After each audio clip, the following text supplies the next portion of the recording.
Hey guys, if you're shopping for knives and gear, make sure you check out the description of the video you're watching right now for a link to my Amazon store where I've compiled some of the very best knives and gear. There's a whole bunch of different categories, including some of my own personal recommendations. There's something down here for everybody, so make sure you take a look. Thanks! What's going on, YouTube? Metal Complex here, and today I've got another interesting knife overview to share with you guys. This is the Zero Tolerance 0566 CF, and as you can see here, it is a Hinderer design. This is, I believe, the only ZT Hinderer collaboration that I have yet to look at on this channel. I've looked at every other one, so this knife will go in the ZT Knives playlist as well as the Hinderer Knives playlist. I'm really excited to finally take a look at this. We have to thank at A Rojas 86. I hope I'm pronouncing that correctly. In any case, this is the Instagram tag. Please give this man a follow. It's because of people like him that I'm able to bring you guys daily content. So thanks so much for sending this guy for review. Let's go ahead and get a measurement on this guy.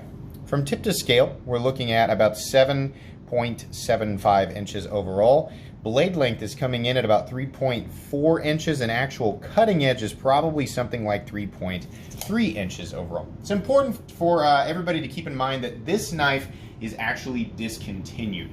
I found a few still floating around out there, but what I'm seeing is they're on the secondary market now, demanding way higher prices than what they actually went for. So keep that in mind if you're actually looking for this. This knife is gonna, or this video is gonna be more of an overview because I'm a huge Hinderer fan and because I'm a ZT fan, and I just want to take a look at this guy. You know, that's kind of why I'm doing the video. So just keep that in mind. It's not going to be super easy to obtain for a reasonable price right now. Anyways, size comparisons up against the Ontario Rat Model 1. Rat 1's coming in at 8.6 inches overall. How about the Spyderco PM2? Spyderco PM2's coming in at 8.3 inches overall. How about up against the Benchmade Griptilian, or in this case, the Ritter Hogue? Ritter Hogue coming in at 8 inches overall. You can see that we're getting a little closer in size and profile. And how about up against the Spyderco Para 3? Para 3's coming in at 7.25 inches overall. Given that this is a Hinderer design, a lot of people ask, how does the 0566 compare with an actual XM18? Well, here you go. Size comparison up against the XM18. See their XM18 a little bit bigger at 8.25 inches. And fortunately, I've got an XM18 3-inch here for you guys to take a look at as a size comparison. So there you go, up against the Hinderer 3-inch. You can see there it's actually a little bit bigger. This is the interesting thing about ZT's collaboration with Hinderer. The 0566 was meant more so to be about the same size as, or to be the smaller one in the group. The 0562 was meant to be the medium-sized one, and the 0560 was the largest. Now, the interesting thing is there was an 0550 that was originally the ZT Hinderer collaboration. And then they came out with the 0560, and then 0566, and then 0562, right? So Hinderer's kind of got a small, two mediums, and a kind of large, while Hinderer has definitely a small, definitely a medium, and then they have an XM24 that's definitely a large. So there you go. I think the most important size comparison is the one up against the Hinderer 3-inch. I did not realize how much bigger the 0566 was than the Hinderer 3-inch. So there you go. Now keep in mind there are other versions of this knife floating around out there. There's the standard one in G10 and LMAX steel, or wait, I'm sorry, G10 and S35VN. Then there's a blackwash version with black G10, a blackwashed blade, blackwashed steel. This is a steel frame lock. And then that one also has S35VN. And then this carbon fiber version where it actually is carbon fiber, as far as I can tell, on steel, comes with LMAX. Much kind of like, you know, each version of the 05, well, I'm sorry, of the Hinderer designs, the Hinderer collaborations with ZT. The 0562 has a CF version, and then the 0560 has a CBCF version. So each one has like a normal version, a blackwash version, and then an upgraded version. This, is, I guess, would be the equivalent of the upgraded version. Okay, we found a way to get through that. Let's go ahead and talk about action on this guy. So this knife is actually assisted. If you guys remember, I did a video on my top 10 most overrated knives, And this is not the first time I've handled this knife. And I'm going to be honest with you guys, I listed this knife as an overrated knife. And here was the reason. A lot of people jumped on me for this. I was not in agreement with what it was priced at for what it was. Because, if you guys know, Kai USA or KAI USA heads both ZT and Kershaw. Now, Kershaw has some knives that are made in China. They have some knives that are made in the US, and then they have some premium US knives, while Zero Tolerance is all premium, varying levels of premium, and they're all made in the United States. Now, Kershaw, in my opinion, I think that this is, a lot of you guys are going to sync up with my thoughts on this. Kershaw is known for doing a lot of the assisted flippers, the assisted thumb stud openers. While they do have knives that are made in the USA and are very good quality, it's easier to kind of choke down the whole assisted opener thing, given that they're in a lower price range, right? Generally what we see as prices go up when we're talking about US made knives is assisted features tend to go away around the $100 mark. Now, if you're watching this video 2 years in the future, you're going to go, what the heck is he talking about? As of right now, February 2020, assisted features on knives are kind of going away altogether, but within the last, like year or so, and back, sorry, it's only within the, very recently, within the last year, that the assisted feature has kind of like, it's like being phased out. But up until about a year ago, assisted features were much more prominent on knives that were under $100. What I'm saying is the reason that I said originally that I thought the ZT-0566 was a little bit overrated was what they wanted for it. And, I mean, the amount of money. And to me, it just seemed like a fancy Kershaw.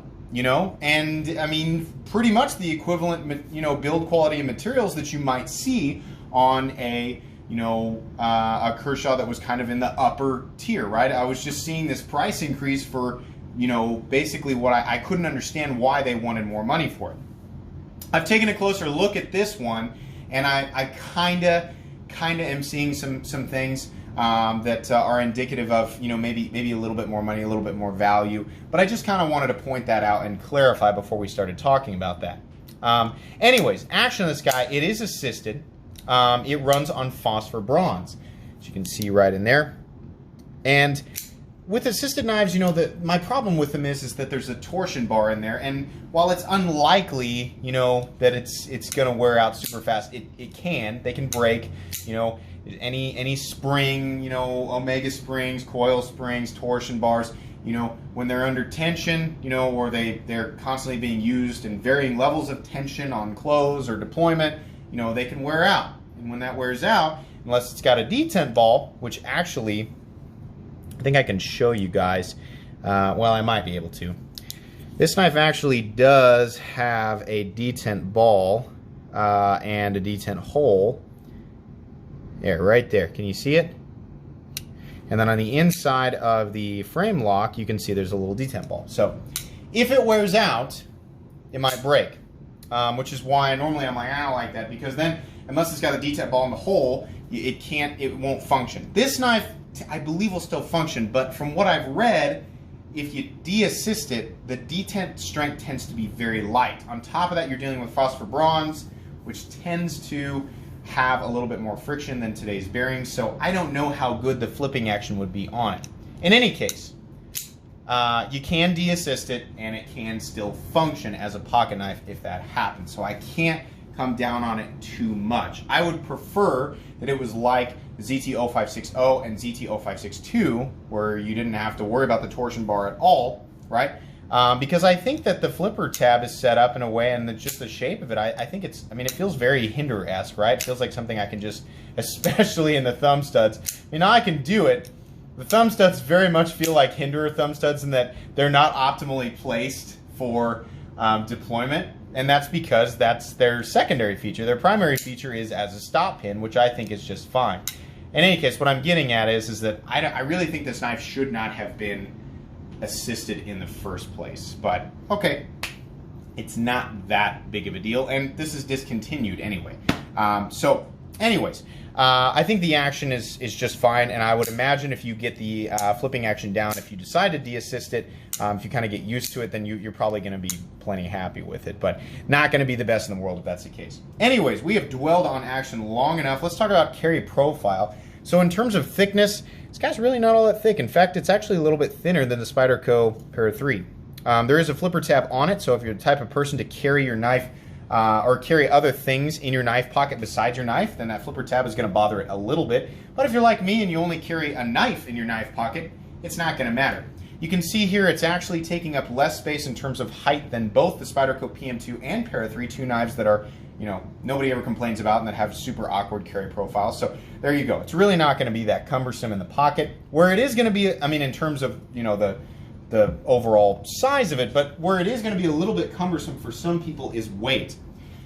This is not a titanium frame lock. This is a steel frame lock. How do I know that? Here's the angle square that I still have yet to play around with, but for today it's going to serve as a magnet.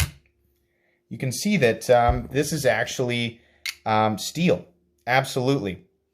The entire frame lock side. A titanium frame lock is not going to stick to a magnet. It's really just wanting to stick to the blade. You can see right there, but on the titanium part, it's not wanting to stick. So that's part of the reason why. Now, there's nothing wrong with steel as a frame lock material. In fact, steel is very, very strong. And since the entire frame lock or the entire lock side is made out of steel, that means it doesn't need a steel lock bar insert because it's already a steel on steel contact there for the lock. However, I understand that there is a benefit to having the chip that you can replace, but just to point that out. So anyways, that's what's gonna create this weight on this guy. 5.26 ounces. For anybody who owns an actual Hinderer XM18, it comes standard with G10 and titanium. This is a bigger knife and it is a thicker knife with a longer blade. Actually comes in the same weight at base, not with a titanium scale, but the same weight at base as this guy. So this is a heavy little knife. Now, that being said, it still doesn't take up that much room in your pocket. It's really just weight. So I want people to keep that in mind. For a lot of people, that's simply just going to be too much weight, and I can't really blame you. But yeah, this is a heavy knife because it's a, you know, pretty big piece of steel on one side, then a steel liner on the other, and then carbon fiber, and then not the thinnest blade in the world, even though it's not overly long. Did we die? Okay, no, we're good. Let's go ahead and zero that out. Show you guys. I'm guessing about 135. No, it's not that thick. Maybe it's only about 125 thousandths. Let's try again.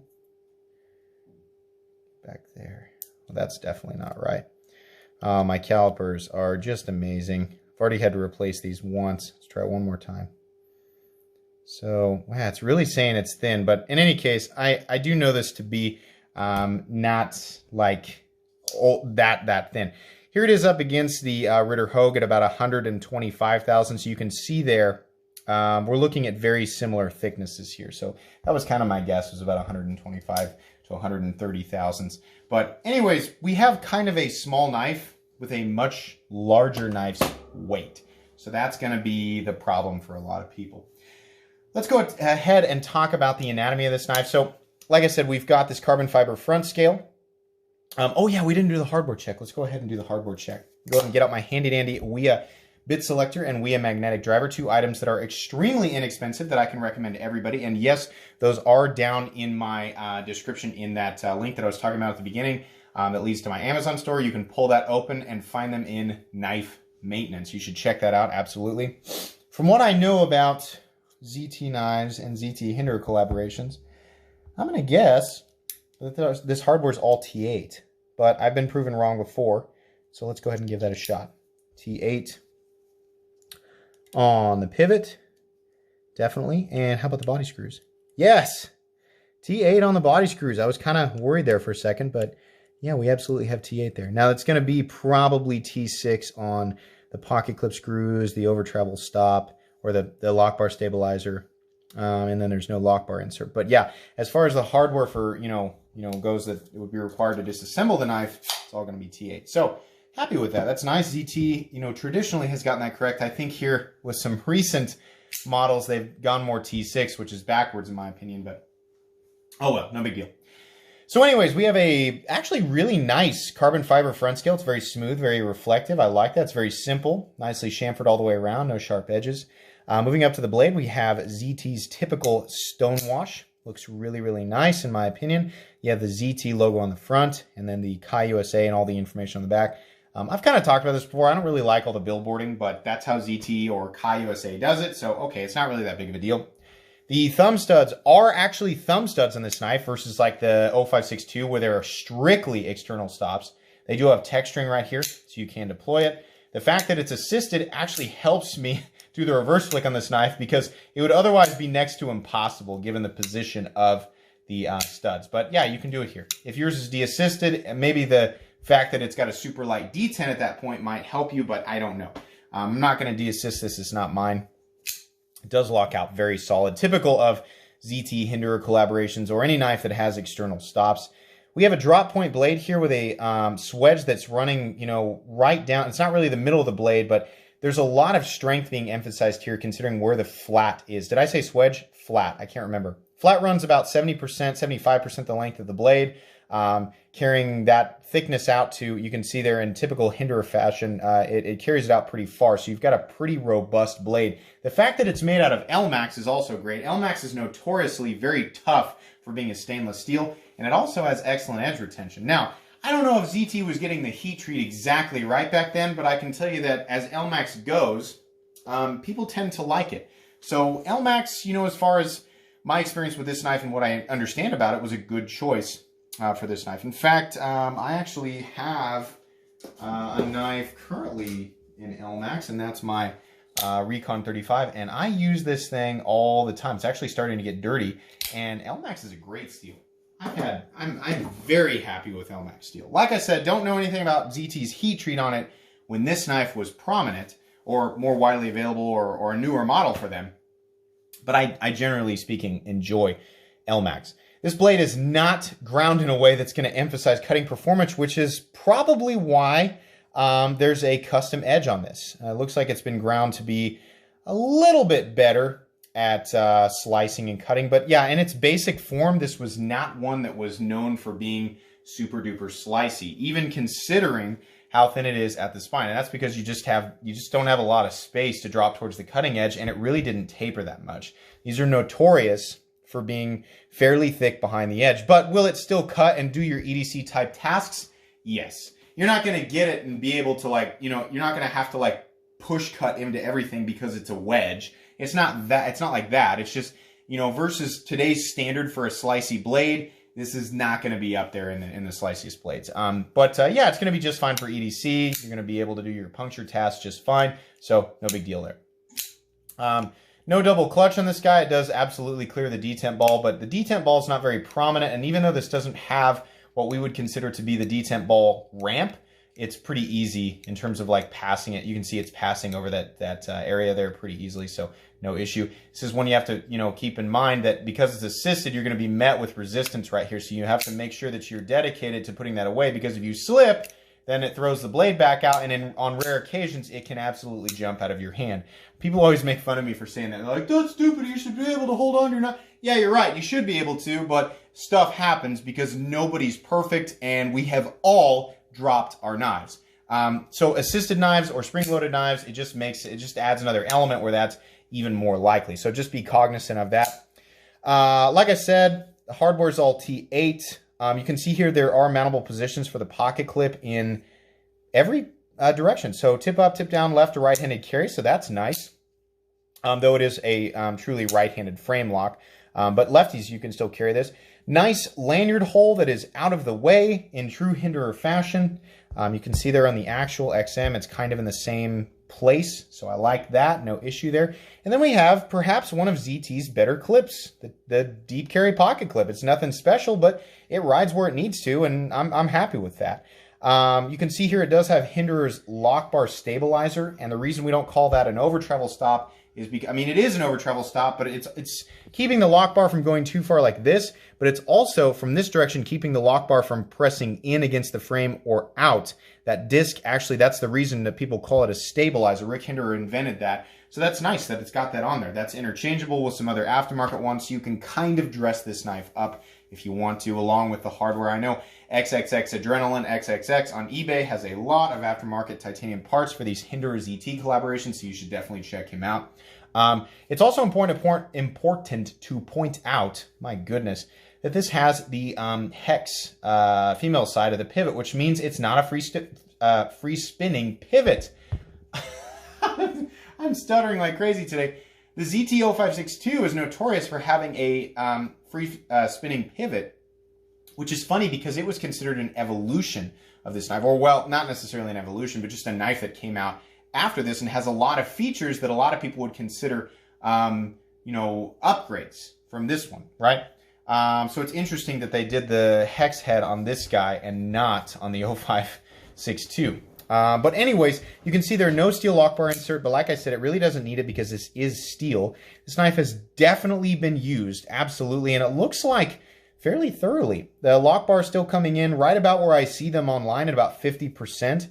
Absolutely no blade play, and I mean, it's pretty darn close to centered. I'm not going to judge it too hard because it's clearly a user, but this thing still clicks out with authority. It locks up solid. I mean, this is a pretty good indication of how these things last over time. Not that it's been thoroughly beat on, but if you look at the blade, there are definitely some scratches that are outside of what I'd consider to be the normal tumbling. You can see how they're being illuminated right there, getting scratched at odd angles outside of the media that was you know, responsible for creating the tumbled finish is a good indicator that it's actually been used. So yeah, I don't have an issue with that. Now, because it actually is a little bit bigger than the 3-inch, you know, something you guys might have heard me talk about this.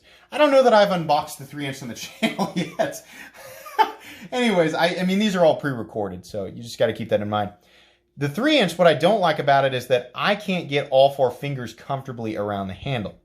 On the 0566, it is just big enough to get your hand all the way around it, if your hands are the same size as mine. Now, I wear an XL glove, right? I don't have the biggest hands in the world, but I've got slightly larger than average size hands, right? So I can get my hand all the way around this knife. If you wear a 2XL, I can tell you right now, you're going to have a problem with that. You wear a large, you know, or smaller, yeah, no big deal.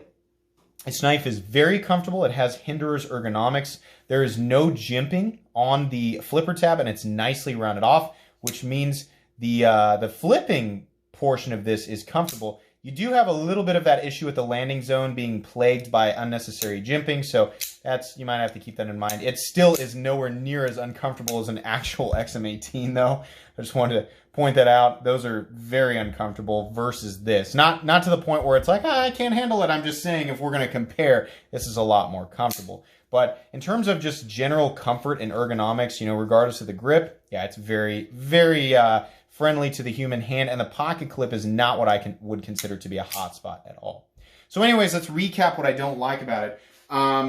The steel on the frame lock side is kind of like, this feels more Kershaw than it does ZT. Why didn't we just go with titanium, especially what they were originally asking for it? So that's a little bizarre to me, but okay. The blade is definitely not ground to be a performer. It is definitely more of a toughness blade, a more durable blade. But on the plus side, it is using what I would consider to be an appropriate steel for a blade that was ground like that to emphasize strength, right?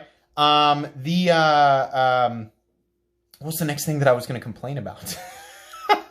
I can't. Oh, the weight. The overall weight on the knife is simply way too heavy. And I mean, for a knife of this size compared to what we generally expect for a knife of this size. And then I keep forgetting what it is that I'm going to talk about. Oh yeah, the assisted feature on the knife is just kind of like why it probably should have just been a manual flipper like everything else. But to be fair, when this knife came out, the knife world was in an awkward transition where, understandably, they probably weren't exactly sure whether to do, you know, a version of this knife that was catering more towards the crowd of people who expected a manual flipper on bearings in this price range, or whether to market more towards people who didn't want to spend quite that much but were used to Kershaw's, you know, assisted feature and their really nice US line, right? So I don't know. By today's standard, no, this is, I mean, truthfully, it's just completely unacceptable. So it's really hard to judge it, but I kind of feel like I can say what I want because it's discontinued.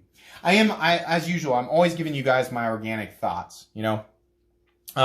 Overall, though, truthfully, it is very well designed in terms of ergonomics and, blade shape. Like if you were going for a knife that was a little bit smaller in overall size, not considering weight, but a little bit smaller, you could still get your hands all the way around it. You wanted something that was truly tough. The elements are there. LMAX plus the steel frame lock plus the phosphor bronze washers plus the blade geometry, and you've got ergonomics that are going to lock your hand in. The idea is definitely there. It's just the value and where, that's where it kind of gets all sort of foggy for me.